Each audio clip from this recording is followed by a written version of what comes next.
Good morning po. Ang oras po ngayon ay 11 o'clock na po ng umaga. July 6, 2026. Welcome po from Kyoto, Japan. Dito po sa Kalentong, Tokali Vlogs. Pasensya po, hindi na po kami nakapag-vlog kagabi kasi sobrang pagod na kami. And ito po yung continuation ng vlog natin. Pagkatapos po natin kumain last night sa Yayoy, ay dumiretso na po kami pa uwi. And then after nun, humiga na nga lang kami ng konti. Humiga lang ako konti, natulog na ako at dire-diretso na. Okay naman yung pahinga, nakapagpahinga naman po tayo kaya medyo refreshed na tayo. Nakabawi ng konti dun sa buong flight, yung travel. By the way, hindi kami magkatabi ni Charlie. Si Charlie nasa likod. Hi! Ayan, kasi makitid nga po yung daan dito.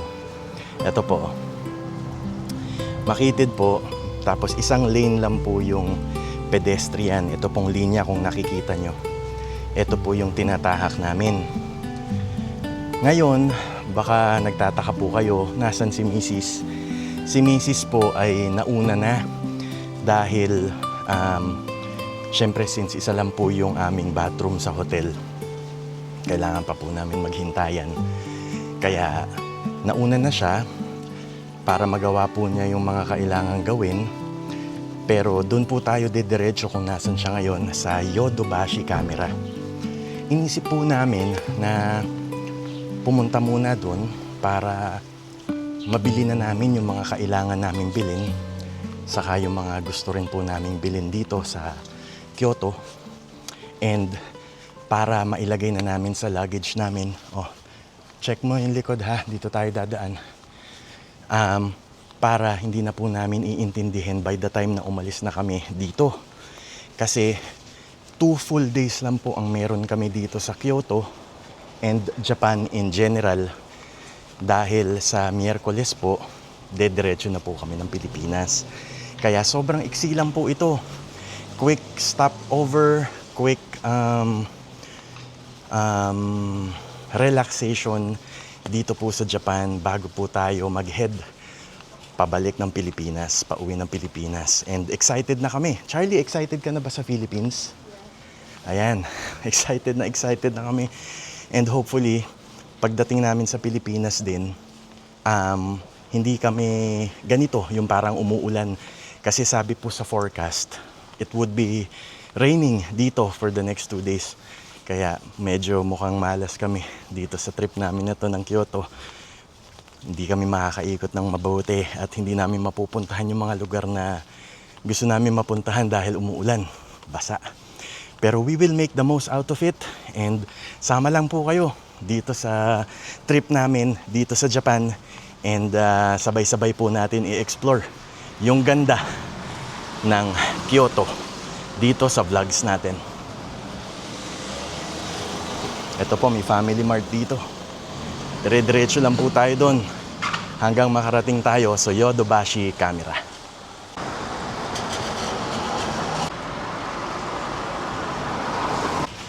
Ayan na po. So yung pupuntahan po natin, Yodobashi Camera, is just an 11-minute walk. So hindi po natin kailangan na sumakay ng train.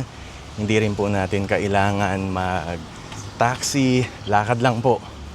At nandun si Mrs. na ngayon, nauna na dahil marami siyang mga kailangan tignan.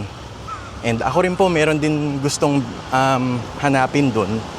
Kung meron po, baka kunin ko na rin.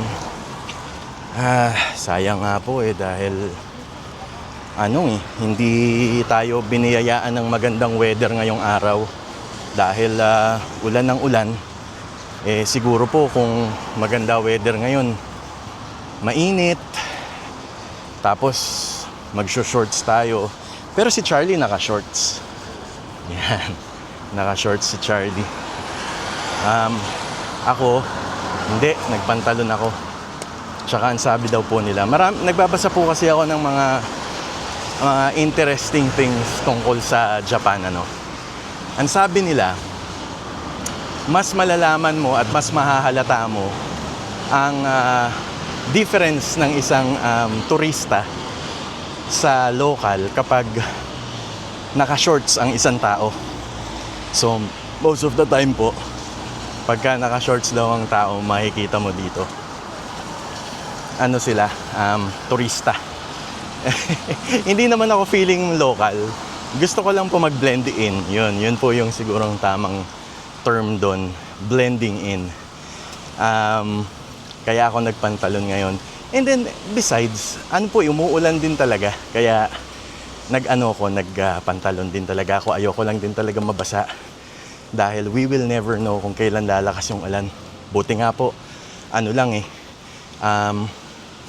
ambon-ambon lang po ngayon. Pero baka mamaya lumakas yung ulan. Dahil sabi sa forecast, it would rain all day. Kaya, mabuti na yung handa tayo.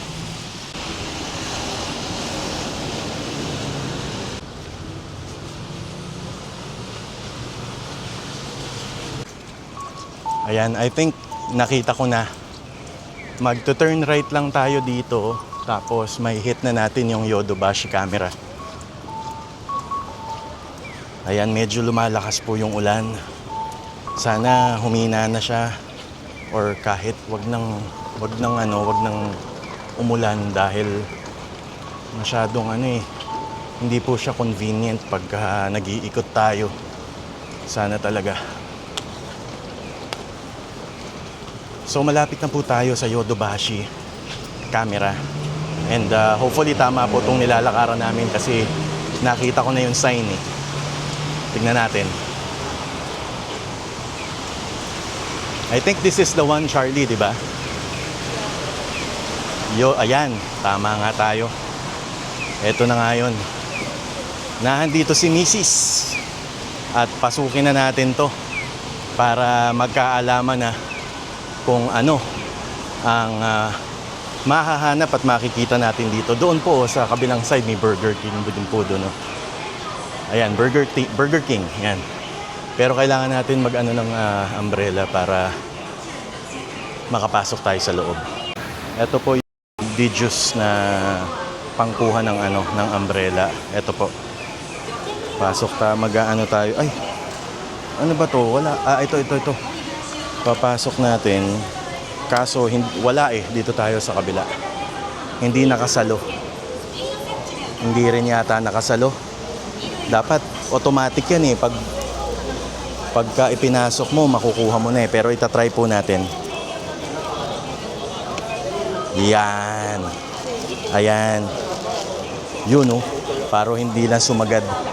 Automatic dapat yan Ganyan dapat. But, pupunta tayo dito sa tabi, ayusin natin.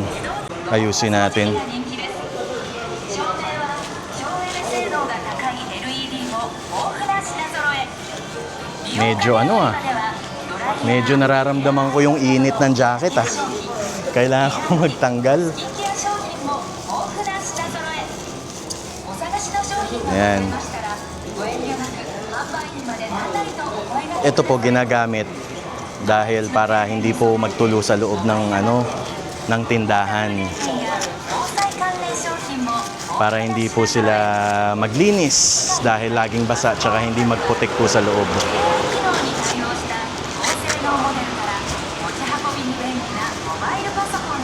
Yan, okay. Okay, ready na tayo. Ikaw, Charlie, ready ka na? Okay. Let's go. Okay. Ang next question po ay kung nasaan si Mrs. So, siguro kailangan muna natin siyang tawagan para malaman natin kung saan tayo pupunta. Hindi yung para magpaikot-ikot tayo, mahirap na. Ayan po, nakausap na namin si Mrs. Nasa jeans daw po siya. Ang jeans ay nasa 4th floor. So, aakyat tayo sa 4th floor jeans. At una po niyang ginawa ay nagpasukat siya ng salamin. Yung prescription glasses po. So, kung napapanood niyo po yung last time na pinag-usapan po namin yung salamin. Kasama ko po yung mga kapatid ko sa Mega Mall. Nabanggit ko po na mas mura po talaga sa jeans, and every time po na every time po na nakakapunta kami sa Japan. Anong floor na to? Second floor at third floor pa lang. Oh, here. Going up. Ayun, Uniqlo. So every time po na na nagpupunta kami dito sa Japan, kinukuha na rin po namin yung opportunity na na makabili ng mga salamin and kung ano pa yung mga locally na galing sa Japan talaga, kasi sobrang mura po kasi talaga. Ito po Uniqlo rin. Balak rin po namin bumili dito. And di hamak po na sobrang laki ng difference ng presyo ng ng Uniqlo dito kumpara sa Uniqlo po sa US. Sobrang laki po. Kaya yun po yung yun po talaga yung chance namin na makabili kami ng mga mura dito sa Japan with the Japanese quality na hinahanap natin. And ayan na po yung jeans. Nandito si Mrs. Ayan, nakita na natin. Andun na siya. Nagbabayad na yata siya. I just don't know kung nakuha na niya or maghihintay pa tayo.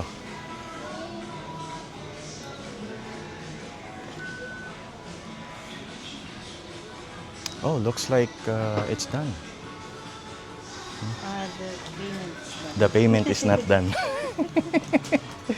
Ayan, nagbabayad na po siya. And bale kukunin na niya po yung salamin. Maganda po yun. Nauna na siya dahil talagang sayang pagka hindi talaga namin minaximize yung oras, dahil hindi naman po talaga kami magtatagal talaga dito sa Japan. Kaya every minute counts po talaga. Eto, pakita ko po muna yung mga salamin dito na available. Actually, magaganda po yung mga designs ng jeans. And kung magkaroon po kayo ng mga pagkakataon na kung meron pong jeans sa lugar ninyo, dahil sa States po meron din naman talaga, ay tignan nyo po yung mga design nila. Although meron silang mga design dito na hindi pa lumalabas dyan sa States, pero kahit papano meron kayong mga idea kung tsaka anong quality ng mga design na meron dito sa jeans.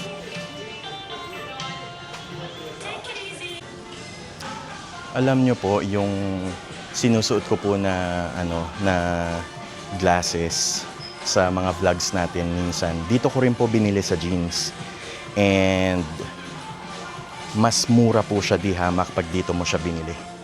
Kaya doon po sa States nakita ko po yung same model, lumabas po siya. Ang mahal po, nasa mga $100 plus, mga 120 po yata kung hindi ako nagkakamali. Kaya parang gusto ko nga rin pong bumili ulit pero parang wag na muna kasi meron pa naman tayong salamin. Magsusukat na lang po ako. Matagal ko rin pong pinag-isipan tong dalawang klaseng salamin na to. Bagay po ba sa akin? Lagay nyo lang po sa comment section down below. Kaso hindi po natuloy na bilhin dahil sinabi po sa akin ni Charlie na masyado na daw akong maraming salamin sa bahay. Kaya hanggang sukat na lang po tayo.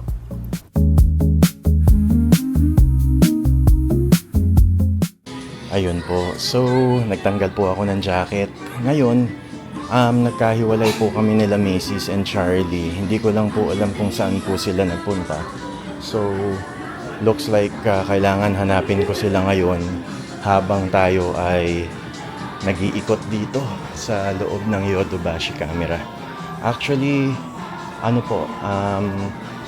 nasa 5th floor po tayo at kasulukuyan nating fini-figure out kung saan natin sila unang hahanapin. Although, I have a feeling na baka nandito sila sa GU. Kaya pasok muna tayo sa GU.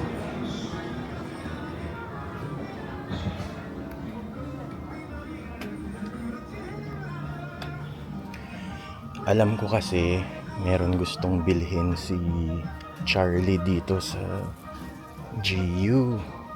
Ngayon, para po dun sa hindi nakakaalam, ang GU po ay kapamilya ng Uniqlo. And meron po silang mga ibang designs na binibenta na wala po sa Uniqlo. Pero parang wala sila dito. Napadpad ako sa ABC Mart. ABC Mart na tayo ngayon. Actually, meron din akong gustong bilhin na shoes dito sa ABC Mart. Sana meron sila. Pero tignan natin kung meron. Adidas yung hinahanap ko eh. Ito yung Adidas. Parang classics tong mga to Mukhang wala dito Mukhang wala. So, labas na tayo dito kasi ayokong mag-waste ng time looking for shoes na wala naman dito. Kaya siguro hanapin na lang muna natin sila. And hopefully makita ko sila. Dahil ang hirap po maghanap ng hindi nagpapahanap. Pero bago po, eto, nakita ko to, 14,300 yen. Ito po yung jersey ng Japan national team sa football. Tingnan natin kung magkano. 13,200 yen. Autopass po dahil mahal. Isa po pala sa mga natutunan ko sa nanay ko kapag magsusukat po kayo ng pantalon o di kaya shorts ay isukat nyo lang po yung parte ng baywang sa inyong leeg at malalaman nyo kung maluwag ba ito or tamang-tama lang sa inyo. Kayo po, ginagawa nyo rin po ba ito? Ilagay nyo na lang po ang inyong mga comments dito sa ibaba. Ayan, kanina nag-fit po ako ng damit. Yung denim na shorts.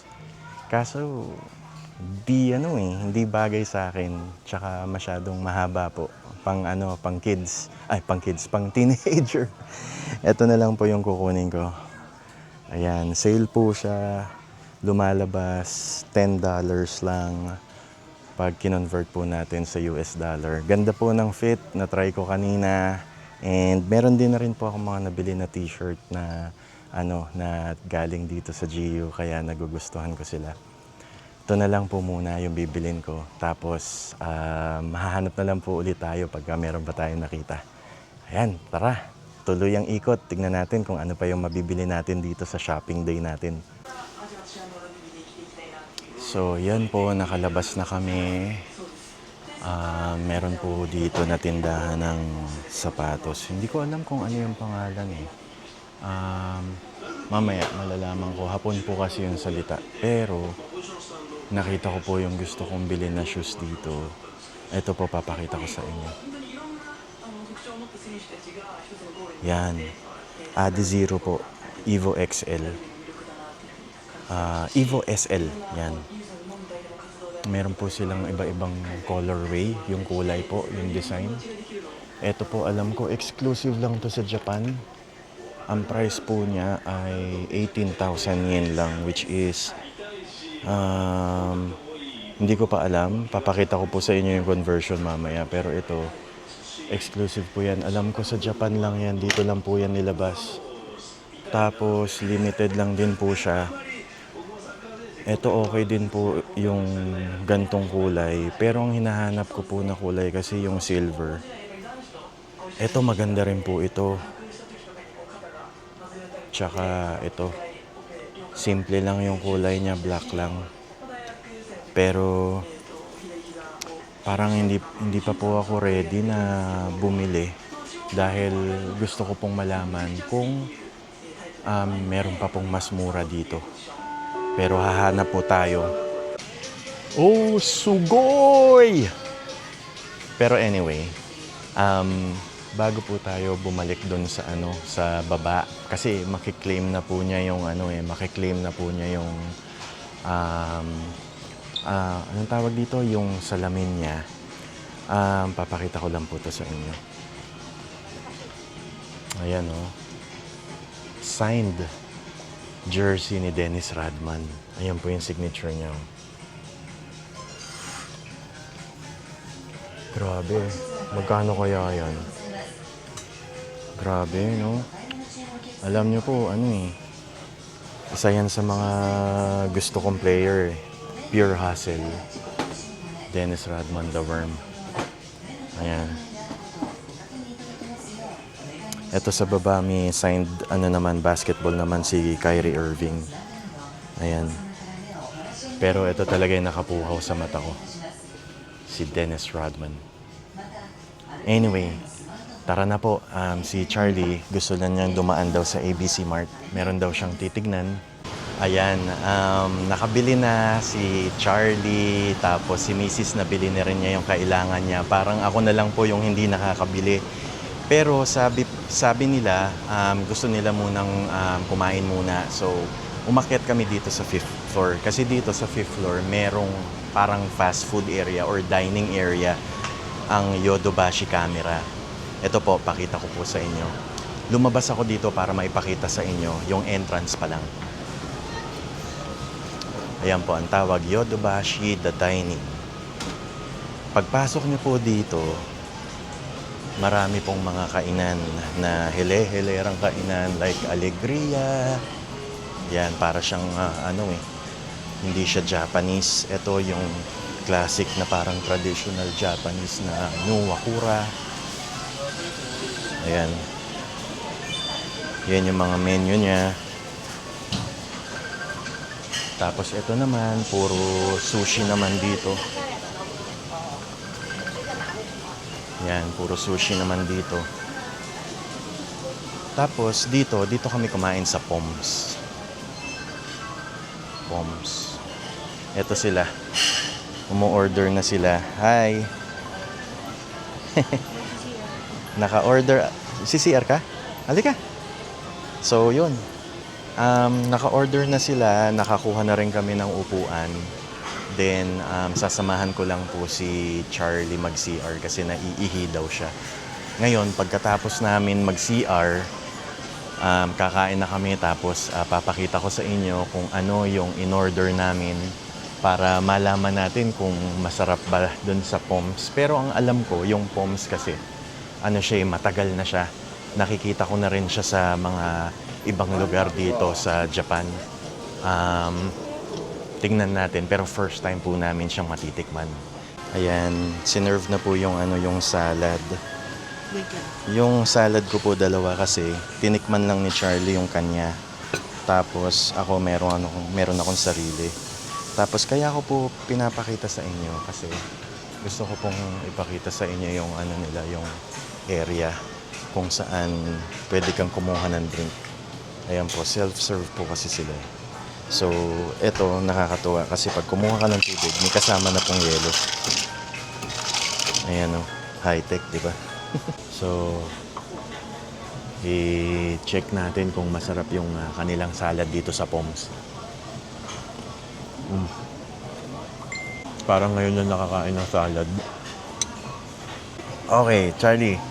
Actually, hindi na niya yung first bite, pero ipapakita niya kung nasasarapan siya or hindi. Sarap. Masarap talaga. Tinawag niya yung attention ko eh. Siya. Okay, tonkatsu, thank you. Ito naman yung kay Mrs. Ayan. Tonkatsu naman yung kanya, pork tonkatsu curry rice. Tapos, eto dumating na rin po yung sa akin, beef hamburg, so hamburger rice. Did you choose the butter rice or the ketchup rice? I don't have an option. What? Okay. Pero kasi sa akin ketchup rice po. Pinapili po ako kung butter rice or ketchup rice. So, kain na po tayo. Ay, nako, ayan. So, ready na po natin tikman ang Poms Hamburg. Ano bang tawag dito? Omo rice, yun. Omo rice. Yung kay Charlie, tinikman na niya. And masarap. Binigyan niya ako, pinatikman niya ako, masarap din talaga. So ito ngayon, yung rice ko sa loob, ketchup rice. Yung kay Macy's, butter rice yung pinili niya kasi walang kulay. Obviously sa akin kulay pula. Ngayon titikman natin kung masarap talaga. First bite po. Ayan o. First bite. Nahulog ang first bite. Masarap. Yung nahulog po sa lamesa, kinain ko. Ham po yun. Parang ham pieces. Masarap. Masarap. Ayan po, nakalabas na kami ng Yodobashi camera. Kanina po, bumaba ako doon para tignan kung ano yung gusto kong bilhin sana dito. Talagang yung ultimate goal na gusto kong mabili. Meron po akong nakita, kaso ang problema po, hindi po yun yung kulay na hinahanap ko. So, nag-research po ako para malaman kung saan merong available pa. Nakita ko po na meron sa Aeon Mall.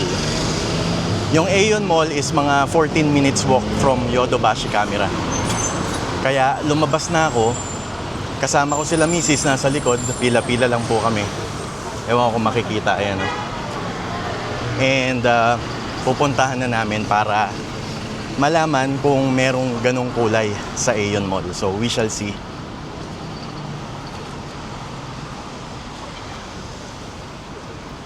Tatawid tayo dito.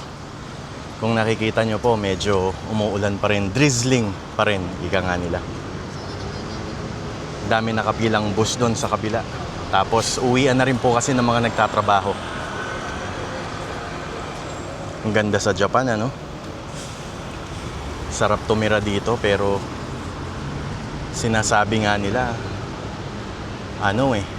pag dito ka, talagang wala ka ng panahon para magkaroon ng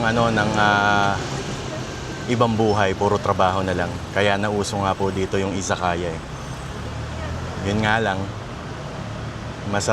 ang masarap lang talaga dito, turista ka. Yun lang. Pero siguro other than that, hindi rin.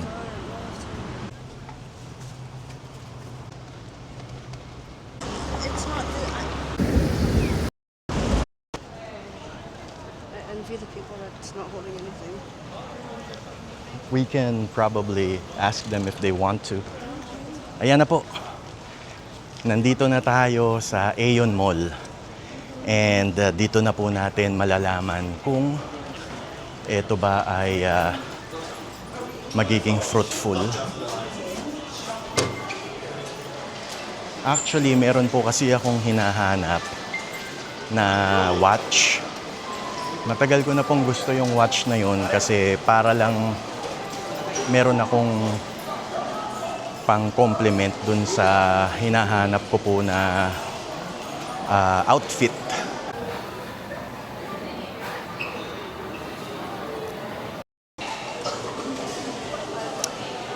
Ayan po, nakakita na sila ng mapagbibilan.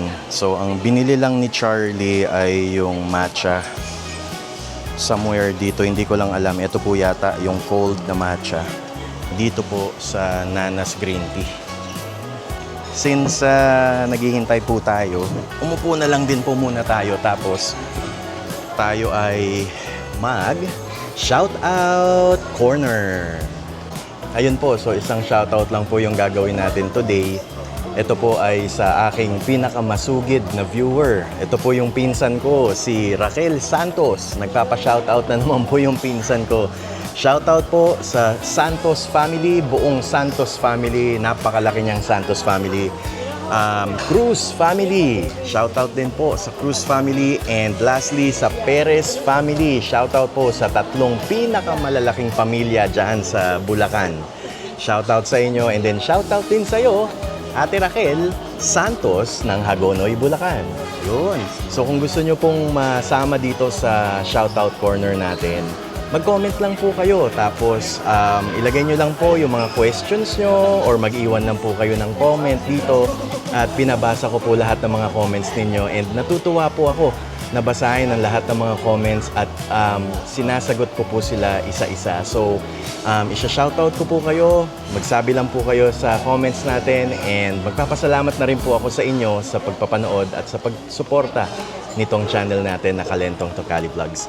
But anyway, sana po nagustuhan nyo yung vlogs natin dito sa Japan. Meron pa tayong isang buong araw na pag-iikot. Ngayon, hindi ko alam kung ano pa yung gagawin natin after this shopping day kasi 2 days lang naman talaga po tayo dito, and nakakain na rin naman po tayo ng mga gusto natin pero hindi pa yun sapat. So we shall see kung saan po tayo pwedeng kumain bukas and saan pa tayo pwedeng magpunta para ma-share ko rin po sa inyo yung exploration and adventure namin dito sa Kyoto, Japan.